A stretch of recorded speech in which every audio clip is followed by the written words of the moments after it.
Hi friends, it's your pal Scott Garibay, and today we are going to talk about Professor Dungeon Master's phenomenal um, top 10, top 20 most popular tabletop role-playing games of 2025, and the list was created by determining the number of live events that were scheduled for 2025 Gen Con, the largest gaming convention in the world. I think it has over 60,000 people attending it. All right, let's talk about number two. So what was the number two game? It was Paizo's Pathfinder with 538 events. What? That is incredible. So get this, right? You jump from the number, so 538 events, okay? The number 3 game on the list is Call of Cthulhu, and it had 232 events. This doubles that, and there's still like dozens and dozens and dozens just in the remainder, right? So you jump from 232 to 538 between the third slot and the second slot. So the second most popular tabletop role-playing game in the world is Paizo's Pathfinder. All right. Now this is fascinating. Okay, so let's talk about this. So one, it's really interesting because the number 2 game in the world is actually a derivative of Dungeons and Dragons. Pathfinder is really not a normal game at all, right? It wasn't born like any normal tabletop role-playing game. Most tabletop role-playing games, the creator has a great idea. They're like, I'm passionate about this. I want to create a new, fresh, wonderful tabletop role-playing game with a new world, new rules, everything, right? That is not what happened with Pathfinder.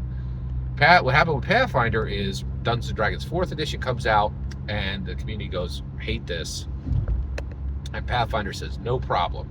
We will remake Dungeons & Dragons 3.5 as Dungeons & Dragons 3.75.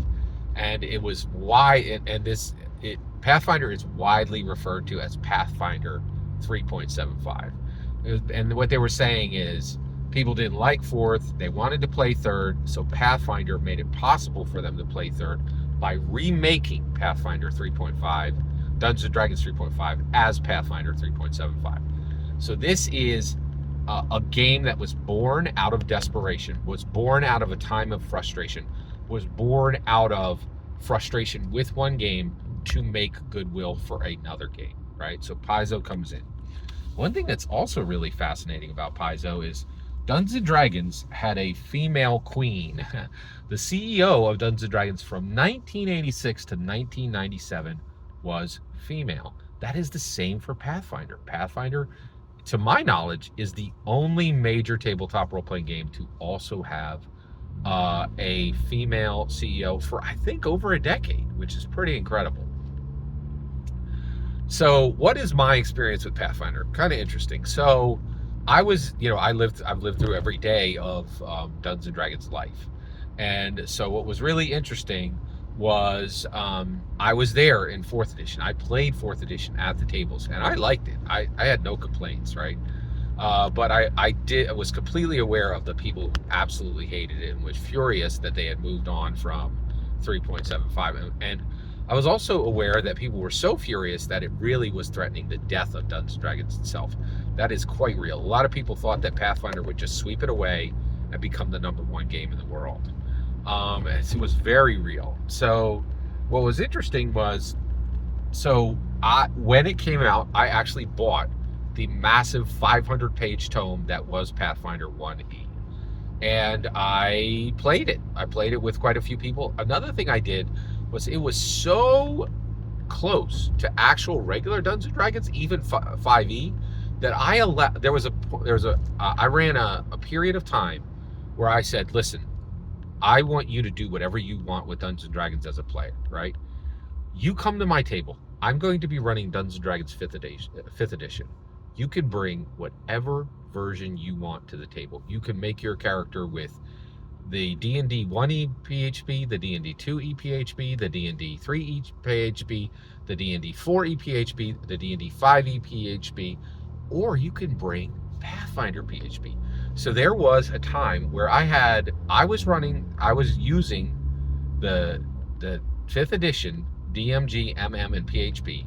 I had a player at the table with D&D PHB 2e, making their character with that and playing in the same game, right? And a player, and actually 2 players running with PHB with Pathfinder 1e PHB. So I also run Pathfinder by itself. I ran I think 2 campaigns. The other thing I did was I allow when Pathfinder went to 2e, I was really curious if it would work. Spoiler alert, it did not work. Pathfinder 2e was not successful. But I did pay attention to the build of Pathfinder 2e, and I actually bought the Pathfinder 2e book. I have since sold both. I have sold my PHB 1 and my PHB 2. I have sold my Pathfinder, and by the way, there is no Pathfinder PHB MM. Actually, there was for 1e. It was just one book. You got one book and you had everything you need to run, right? But I've since then sold them, and the reason why is I just run D&D. If I'm running fantasy, I'm generally going to run D&D, or I'm going to run index card RPG, and I don't stray too much farther from with those 2 things. I really don't need much else, right? And so I did sell my Pathfinder book and my Pathfinder 1 and my Pathfinder 2 book. I will say I do still own to this day the Pathfinder NPC Codex. That thing is an absolute banger. That book is incredible. I will never sell that. That book is so good. I wish they had created it for 5e. They never did. They did create a version of that for Runehammer, for Index Card RPG, and it is quite excellent.